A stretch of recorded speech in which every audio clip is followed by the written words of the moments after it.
Allahumma salli wa sallim wa barik ala Sayyidina Muhammadin wa ala alihi adada inamillahi wa iftali. A'udhu billahi minash shaitanir rajim. Bismillahirrahmanirrahim. We are continuing from where we left off in the last episode. We are now in the process of the jinn's journey to the world. As we mentioned previously, at the devil's request, the devil, Satan, begins to explain to the jinn the existence of Allah Almighty, His unity, and His supremacy. Of course, the jinn know that Allah Almighty created them, but Allah Almighty, in a divine test, sends them to a distant place, into the depths of space. Space, as we understand it today, does not consist of a single space. We are in part of a collection of spaces formed by the coming together of multiple spaces. Therefore, jinn are in another space environment in this sense. They are in the eighth space, and they are not really allowed to leave that space. Allah Almighty assigns Satan a task, and He gives him time to teach the jinn. But Allah Almighty had already said at the very beginning that without the divine breath, without the decree of Allah Almighty, they could not attain true faith. Satan first teaches them how to worship and teaches them about the existence and oneness of their Lord to lead them to the truth. In this teaching phase, he first teaches them to prostrate. How interesting that the devil teaches them to prostrate to our Lord. He declares that prostration is only to be made to Him. Of course, just as with the devil, the jinn also possess the nafs. They just won't behave. Yes, there are those among them who believe. Among them, there are those who sometimes believe, then turn away. Sometimes there are those who worship and those who do not. As you know, there are females and males in jinn as well. Marriage and procreation are also possible for them. Satan just couldn't keep the jinn from lying and lust in any way. They lie every time. They give into their lustful desires. Therefore, what they say and do begins to greatly trouble Satan. Their lies have reached such a point that they are now spreading it to their children. The children are telling unbelievable lies, and these lies often involve statements that contradict our Lord's existence and unity, truth and wisdom.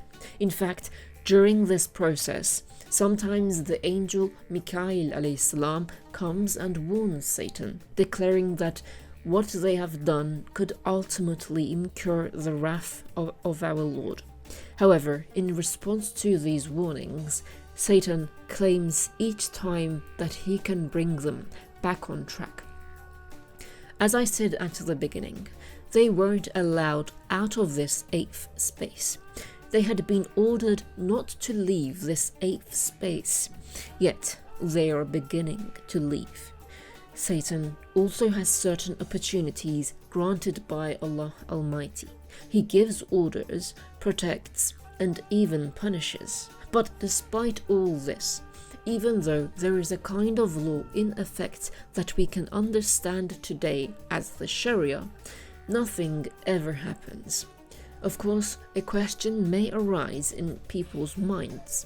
Well, jinn eat various foods. What are these foods there? The jinn have not yet been granted such eating habits. We will see the stage at which eating habits are granted to them when we reach the third stage. After being punished, they were required to eat and drink. In the eighth space, with the free molecular structure as can be described in today's terms, much like how astronauts traveling into space are sometimes fed through pills, we can express it like that to make it understandable. As they cross into other spaces without permission, they begin to move towards the Lawh al-Mahfuz.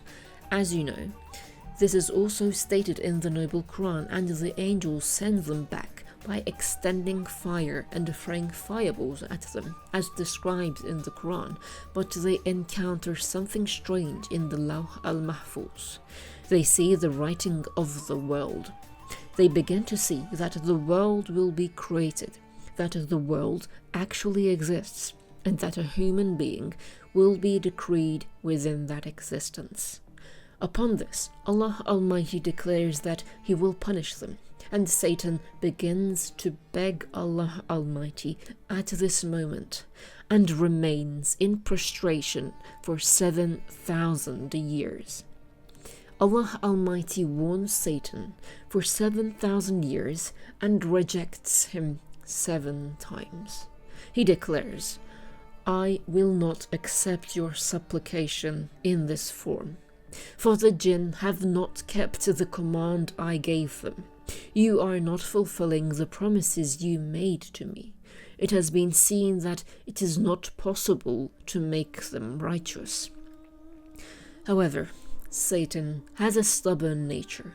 He wants again and again, and that is exactly how our nafs is.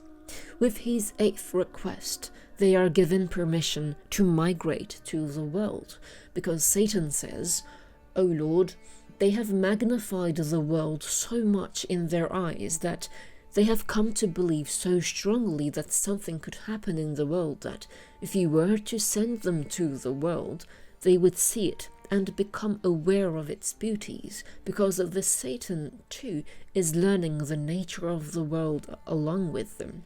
Then they will become better servants to you," he says.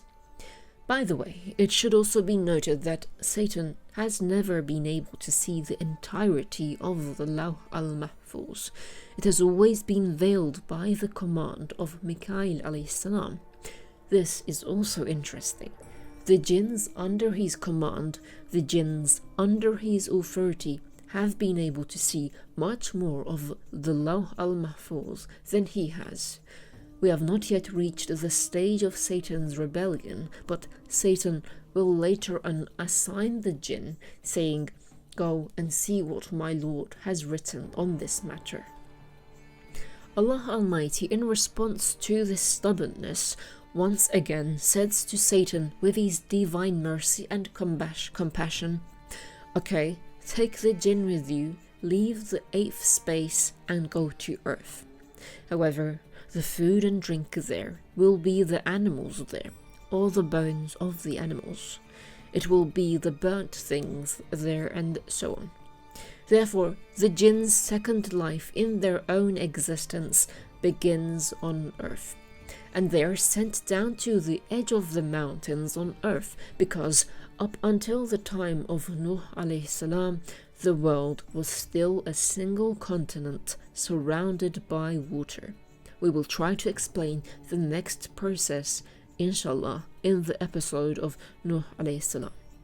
Now, their second life begins here, but they were punished until Satan was expelled from the door of our Lord, and here they were held accountable. And within the framework of this accountability, they were told to accept the prophets. It was stated that they could live by believing in all the prophets that were to be sent. Their lives on this earth continued until the command for the gathering of the soil of our Prophet Adam, with Satan constantly giving his word to our Lord, sometimes causing corruption and sometimes believing. Of course, when Allah Almighty sent them to the world, the greatest covenant He took from them was the words, "When a warner comes to you, you shall accept that warner." Here it would be fitting to say that Satan began to understand something, for Satan believed that he alone was the sole warner, the sole ruler, the sole superior being. And when he pondered who else could be a warner with such superiority, the name of Mikail alayhi salam always came to mind. Throughout history, the angel that Satan most disliked was Mikail alayhi salam, even though he had turned him towards righteousness and goodness. And in response to these warnings of Mikail alayhi salam, Allah Almighty said to Mikail alayhi salam, "O Mikail, even if you warn him, he will not understand you. He will not listen to you. He will not obey you." In fact, there is a verse in the noble Quran, as you know, which says, "They are blind, deaf. They do not hear, they do not understand. Their hearts are sealed." If you recall this verse, this is a statement made to Mikail alayhi salam about Satan and about the nafs. However, later on, with the existence of the disbelievers, it has been declared in the noble Quran once again that when mankind also succumbs to his own desires and the nafs prevails, just as Satan experienced this process, so too can man experience it, and from that moment on he will unfortunately fall to a position lower than that of an animal. So, we have briefly mentioned the jinn again within the framework of the life of the Prophet Muhammad ﷺ. Now, it would be beneficial to briefly mention what has happened in other realms and what has been created in other realms, also within the framework of this series. But let us save that for the next episode. For now, take care.